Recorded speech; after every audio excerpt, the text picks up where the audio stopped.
सोने की बढ़ती कीमतों पर तो हर तरफ हो रही है बात, लेकिन सोने के स्टॉक्स पर क्यों खामोश हैं बाजार के ज्यादातर ही विश्लेषक? क्यों नहीं ये बताते कि गोल्ड ज्वेलरी के स्टॉक्स ने पिछले एक साल में कर दिया है अपने निवेशकों को कंगाल? कहीं सोने में इन्वेस्टमेंट के मोमेंटम को बनाए रखने के लिए तो नहीं है ये खामोशी, या फिर मीडिया में खबर दबाई जा रही है क्योंकि गोल्ड ज्वेलरी के बड़े ब्रांड्स मीडिया के भी हैं बड़े विज्ञापन दाता? अगर सोने की कीमत में है एक ऐतिहासिक ऊंचाई, तो फिर तो सोने से संबंधित हर बिजनेस में उतनी ही तेजी दिखनी चाहिए थी। सोने के ये प्राइस रैली तो ऐसे भी मेटल की ऐसी ब्रॉड बेस रैली बताई जा रही है जहां की गोल्ड के साथ ही सिल्वर, कॉपर सब बन गया है निवेश का बेहतरीन ऑप्शन। और कहीं कहीं यह तेजी दिख भी रही है, जैसे कि गोल्ड लोन के बिजनेस में और उनके स्टॉक परफॉर्मेंस में।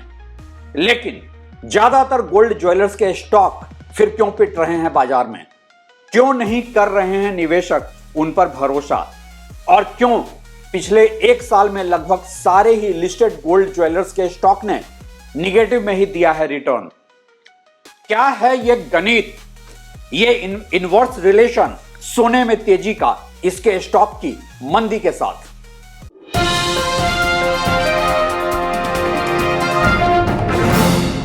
नमस्कार, आप देख रहे हैं ट्रैक टू रियलिटी और मेरा नाम है रवि सिन्हा। कहीं आपने भी तो सोने की बढ़ती कीमत को देखकर गोल्ड ज्वेलरी के स्टॉक में पैसा नहीं लगा दिया था? खरीद कर बैठ गए थे फेमस गोल्ड ज्वेलर्स के शेयर्स मोटे मुनाफे कमाने की उम्मीद में?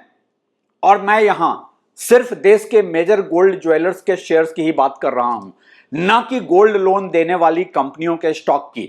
गोल्ड लोन के स्टॉक्स पर मैं पहले भी एक वीडियो बना चुका हूं और आप अपने इस चैनल पर देख सकते हैं कि कैसे सोने की कीमतों में तेजी का आज फायदा मिल रहा है सोने को गिरवी रखकर पैसा देने वाली कंपनियों के मुनाफे पर और उनके स्टॉक परफॉर्मेंस पर। लेकिन बात जब गोल्ड ज्वेलर्स के स्टॉक की हो रही है, जिसे कि सोने की तेजी के पहले सनराइज सेक्टर के तौर पर देखा जा रहा था, तो आज उन सब का परफॉर्मेंस बिलो एवरेज है। ज्यादातर निवेशकों ने जिन्होंने इस विश्वास पर पैसा लगाया था कि सोने की तेजी का चौतरफा फायदा होने के बीच ये गोल्ड ज्वेलर्स का स्टॉक कर देगा मालामाल, आज वो 20 से 55% के लॉस पर हैं। समझ नहीं पा रहे हैं कि आखिर उनसे गलती हुई तो कहां हुई। उन्होंने तो खरीदा गोल्ड ज्वेलरी के स्टॉक्स जहां की प्राइस बढ़ रहा है, और उन्होंने देश के लीडिंग गोल्ड ज्वेलर्स के ही स्टॉक खरीदे थे। फिर क्यों हो रहा है उन्हें घाटा? हां, अब कुछ लोग ऐसा कह सकते हैं कि टाइटन का स्टॉक इसका अपवाद है और यह मार्जिनल प्रॉफिट या ब्रेक इवन में ही सही, लेकिन कम से कम लॉस में तो नहीं है। लेकिन टाइटन की कहानी अलग है, उसके फंडामेंटल्स भी अलग हैं। टाइटन सिर्फ तनिष्क जैसे गोल्ड ज्वेलरी ब्रांड के बिजनेस में ही नहीं है, बल्कि घड़ी और आईवियर के व्यापार में भी है। और फिर भी इसका पिछले एक साल का शेयर मार्केट का मुनाफा तो न के ही बराबर है। लेकिन बाकी दूसरे लगभग सारे ही गोल्ड ज्वेलर के स्टॉक का बुरा हाल है और निवेशक समझ ही नहीं पा रहे हैं कि उनसे आखिर गलती कहां हुई। उन्होंने तो एक ग्रोइंग सेक्टर में ही डाला था पैसा। कुछ लोग तो मार्केट के उन एनालिस्ट और एक्सपर्ट्स को कोस रहे हैं जिन्होंने सोने के फ्यूचर प्राइस का प्रेडिक्शन किया था।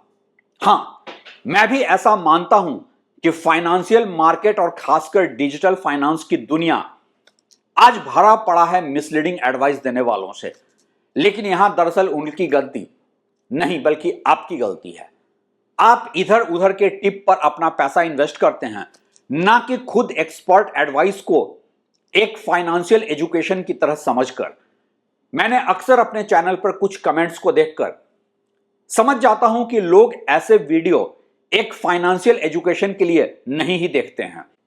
मैंने अपने गोल्ड को लेकर बनाए गए पहले वीडियो में ही बताया था कि कैसे सोने की बढ़ती कीमत की खबर के बीच मैंने सराफा बाजार के व्यापारियों के चेहरे पर मायूसी देखी थी। कैसे कई छोटे गोल्ड ज्वेलर्स को यह डर सताने लगा है कि अब वो नहीं सरवाइव कर पाएंगे गोल्ड ज्वेलरी के रिटेल मार्केट में।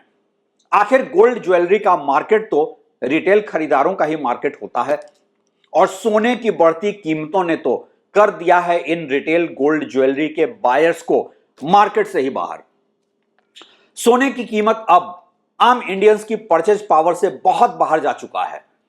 जो हैं बड़े निवेशक गोल्ड के, और मैं यहां इंस्टीट्यूशनल इन्वेस्टर्स की बात नहीं कर रहा हूं, आम इंडियंस के बीच भी जो बड़े इन्वेस्टर्स हैं वो गोल्ड ज्वेलर्स के पास जाकर ज्वेलरी नहीं ही खरीदते हैं।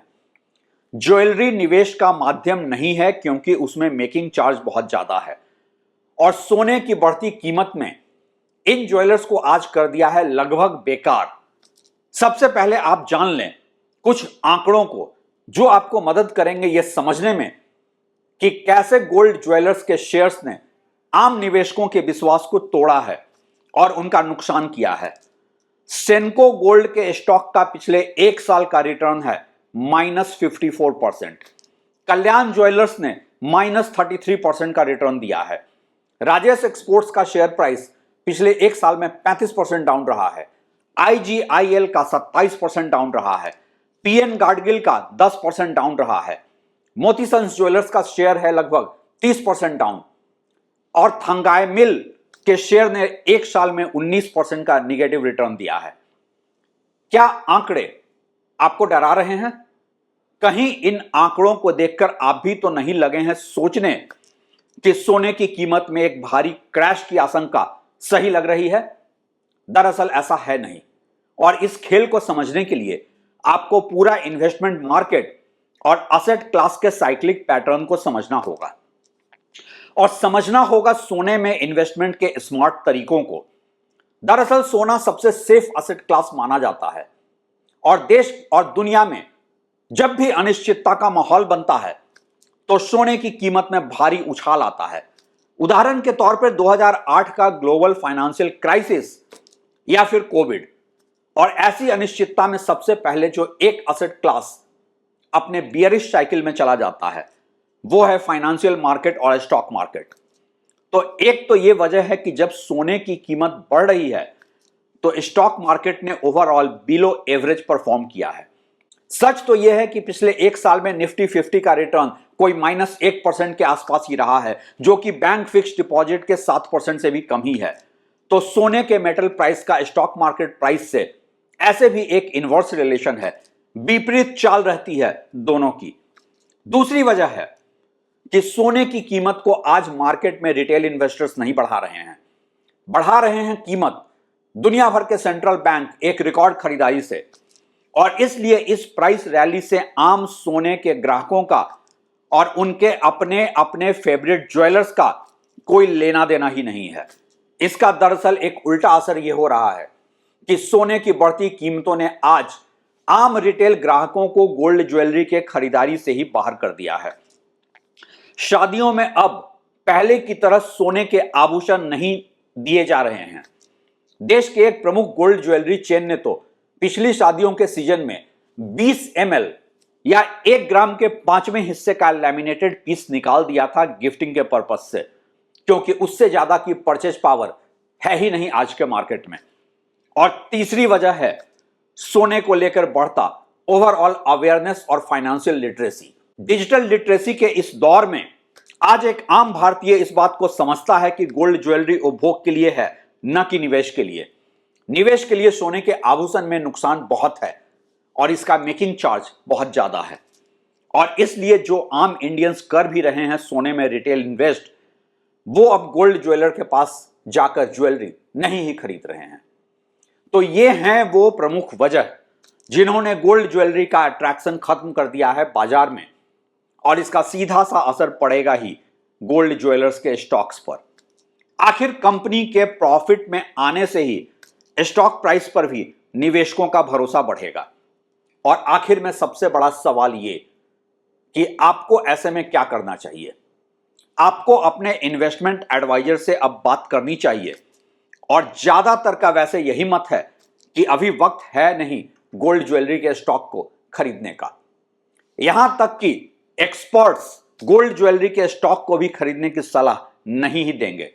थोड़े बेटर अल्टरनेट के तौर पर डिजिटल गोल्ड, गोल्ड ETFs या गोल्ड म्यूचुअल फंड की सलाह सभी दे रहे हैं। फिर भी अगर आपको चाहिए अपने हाथ में ही सोना, तो बेहतर हो कि खरीदें गोल्ड बार्स या कॉइन्स, जहां की मेकिंग चार्ज कम हो जाता है। गोल्ड ज्वेलरी खरीदना कम से कम निवेश के लिए बहुत ही खराब ऑप्शन है।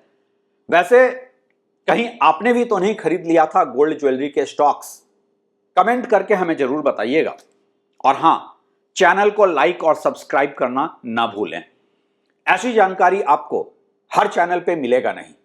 आखिर उनके अपने हैं वेस्टेड इंटरेस्ट, और कॉन्फ्लिक्ट ऑफ इंटरेस्ट ऐसा है जहां वो अपने विज्ञापन देने वाले गोल्ड ज्वेलरी के ब्रांड के बिजनेस लॉस को या तो आंकड़ों की लफाजी से जस्टिफाई करते हैं, या फिर जहां जस्टिफाई नहीं कर सकते हैं वहां इस पर खामोश रहना बेहतर समझते हैं। मैं किसी विज्ञापन, किसी ब्रांड एसोसिएशन की परवाह करने से ज्यादा परवाह करता हूं अपने ऑडियंस के हितों की। और इसमें मेरे साथ बने रहने के लिए शुक्रिया।